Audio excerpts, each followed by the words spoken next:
Hello everyone, welcome to Skyworld. We hope all you fine LTS move on to the top stories. Former Vice President Mike Pence on Tuesday said that Ukraine's membership in NATO should not be considered until Russia's war in the country ends.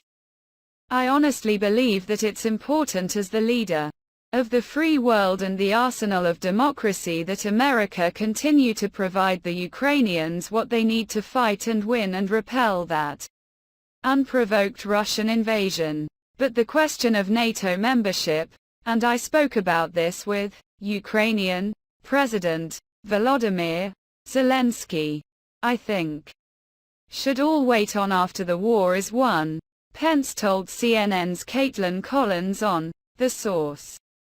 The position aligns Pence with President Joe Biden, who told CNN in an exclusive interview last week that Moscow's war in Ukraine needs to end before the alliance can consider adding Kyiv to its ranks. But Pence, who's running for the GOP presidential nomination, sought to draw a distinction with Biden as well as his predecessor. Pence criticized Biden's foreign policy approach and took a crack at former President Donald Trump, telling Collins that the former president's claim that he could end the war in 24 hours wouldn't be achievable without major concessions. The only way you could end the war in Ukraine in 24 hours would be by giving Vladimir Putin what he wants. And that's the last thing the United States should ever call upon Ukraine to do, he said, despite trying to distinguish his position on Putin from Trump's. The former vice president defended the Trump administration for staying firm against the Russian leader. Pence, who has become a strong advocate for U.S. support for Ukraine amid Russia's invasion, is so far the only Republican presidential candidate to visit Ukraine. On a trip to the nation last month, Pence met with Zelensky, telling him, "The United States and the free world continue to stand with you until victory is achieved, but then justice is also achieved." The former vice president said he assured the Ukrainian leader that he'll continue to do everything in our power to make sure that we provide the Ukrainian military with the support they need until they repel the Russian invasion and restore the sovereignty of this country. Thought Trump would come around on election during a recent visit in Sioux City, Iowa. Pence was confronted about his decision, as Trump's vice president, to certify the 2020 election results on January 6, 2021. "If it wasn't for your vote, we would not have Joe Biden in the White House. Do you ever second-guess yourself?" Iowa voter Luann Bertrand asked.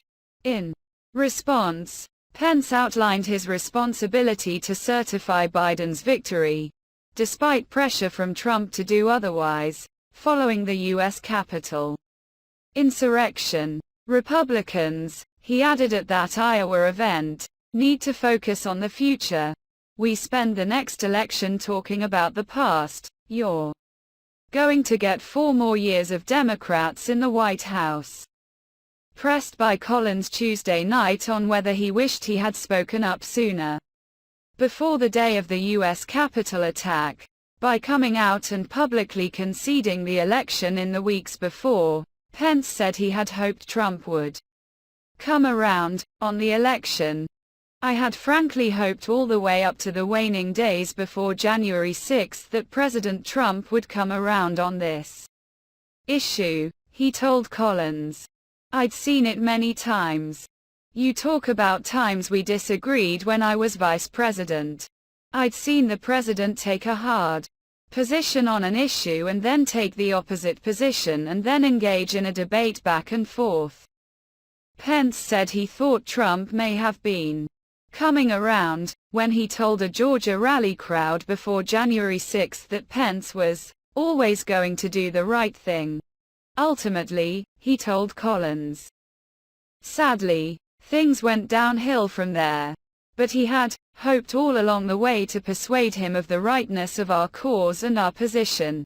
The former vice president has spoken before about how he broke with Trump on January 6, even saying months before jumping in the race that Trump's reckless words endangered my family and everyone at the Capitol that day, and I know that history will hold Donald Trump accountable. Pence has promised to visit all 99 counties in Iowa, as he works to carve a path to the nomination against his former running mate. Next week, he's set to visit New Hampshire for his second swing through the Granite State since officially launching his campaign.